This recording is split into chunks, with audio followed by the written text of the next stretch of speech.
So what's up guys, I'm Black Ops Amazing, welcome back to another video. Today we are back with a Zombies Q&A. You know, the series where I take your questions from the comment section below to do with the zombie storyline, Easter eggs, and I answer them. So if there's anything you want to know, leave it down in the comment section. Make sure you are subscribed to stay up to date with the latest videos on the channel. Drop a like rating by the end if you do enjoy, but let's get into this. Here we go, and enjoy. So the first question of the day is from Gamer69, and you say, how does the summoning key work and how does it traverse through the multiple universes? Please answer, I love your videos. Okay, so we know that the summoning key was created by the Keepers. We are told this in the Canorium. It specifically says the Keepers crafted the summoning key, a device that allows them to manipulate the ether, holding power to alter reality itself. They use it to create Argotha. And we've seen examples of the summoning key's ability to alter reality. It's been used for many different things throughout our zombie storyline. It can hold people's souls inside of it. It can be used as a weapon. It can alter reality, manipulate things. It is the most powerful artifact ever, or at least it was until it was destroyed in Toten. So yeah, that's really how it works. It can do multiple things. In my opinion, the closest thing to it in terms of power was also the Canorium. However, unlike the summoning key,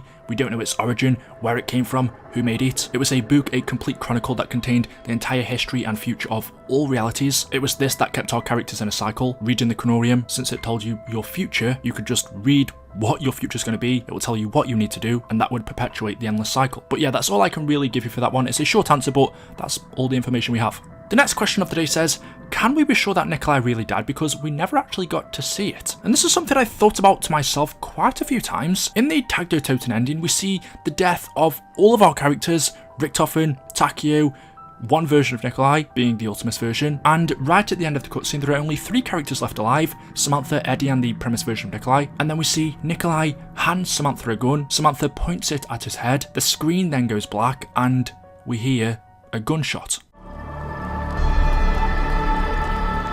But for all the pain and torment we have endured together, as we leave this life behind, it is my hope that you know one thing beyond any doubt.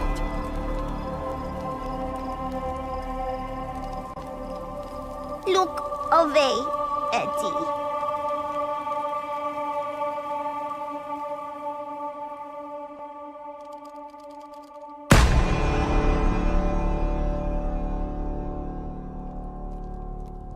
But if there's one thing that movies, games, books, okay, I don't read books, I don't know why I said that. But if there's one thing I've learned, especially from Call of Duty, is that if you don't see something happen, especially a death, well, you can never really be sure.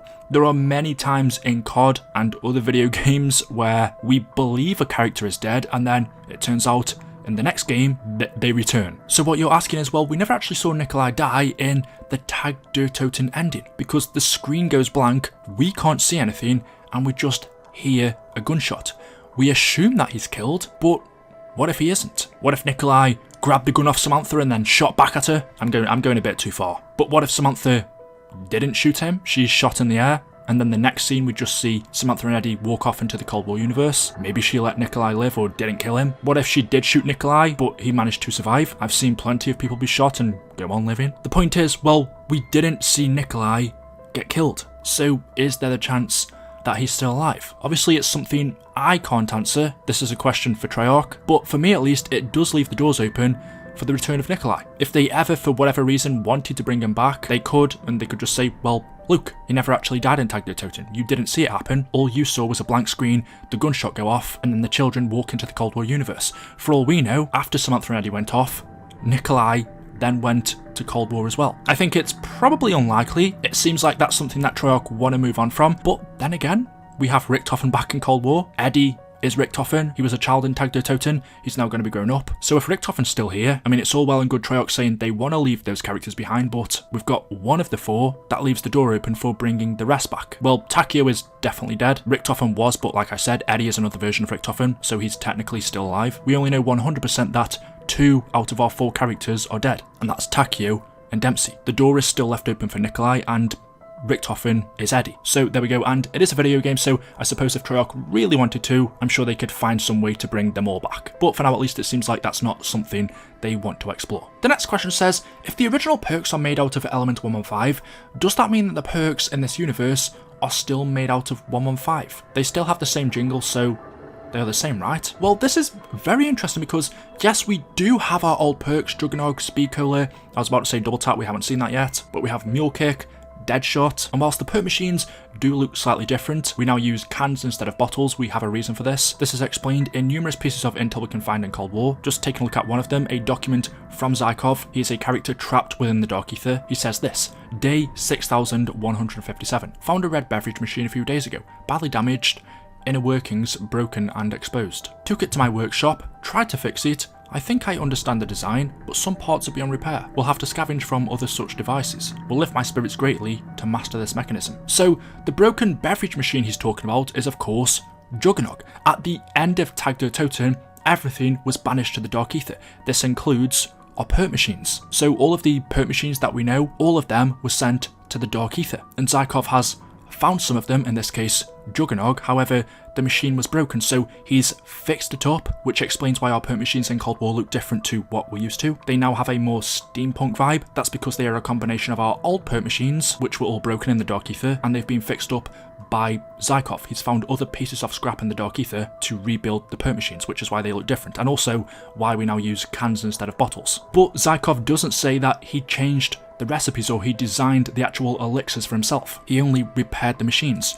which surely means, because we know a lot of the old perk machines contained element 115, surely that means in Cold War the perks we are using still contain 115, right? If we go to the Canorium, it tells us on June the 13th, 1942, as a result of temporal rifts in 1963 Kino, Monty reaches across time and offers little nudges. One nudge is developing Group 935's element 115 fused elixirs. They create 4 medicinal beverages known as Juggernog, Quick Revive, Speed Cola, and Double Tap. So it was Group 935 who made a lot of the perk machines, although there were other people as well, such as the Ascension Group.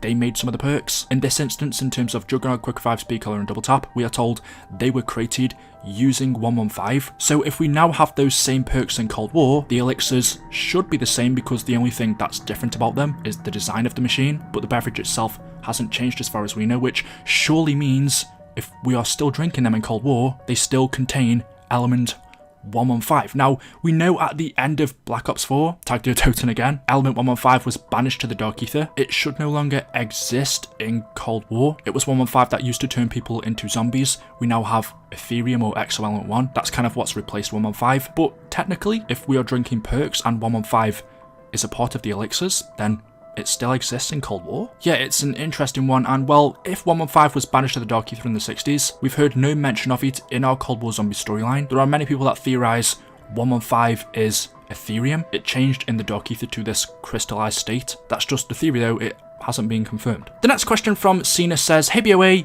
what are the jellyfishes and strange sounds you can hear in the Dark Ether? You do say a little bit more there, I've just answered that one. But what are the jellyfishes we see in Cold War? Well, just like the mimics, the manglers, the megatons, they are just another creature of the Dark Ether. From what I can tell, unlike those other creatures though, these are harmless, they don't hurt us, and even in the first Outbreak Easter egg we actually go inside of one of these jellyfishes and they don't harm us, so I think that confirms it. This is what we are told when you do that part of the Easter egg. One of the creatures Omega captured in the Dark Ether and brought back for study. Oh, it is majestic. I will give it that. Majestic. It looks trapped. Alone. Scared. Probably hungry. You got its attention. Now, grab the key. So this jellyfish specifically was captured by Omega, taken from the Dark Ether, and brought back to the Ural Mountains. But yeah, simply it's just another creature of the Dark Ether. However, a harmless one, from what I can tell. So guys, there we go, that is it. That is all I have for you for today's video. As always, hopefully you have enjoyed. If you have, you know what to do. Drop a like rating. Make sure you are subscribed to stay up to date with the latest videos on the channel. Thank you all so much for watching, and I'll see you in the next video. Until then, goodbye.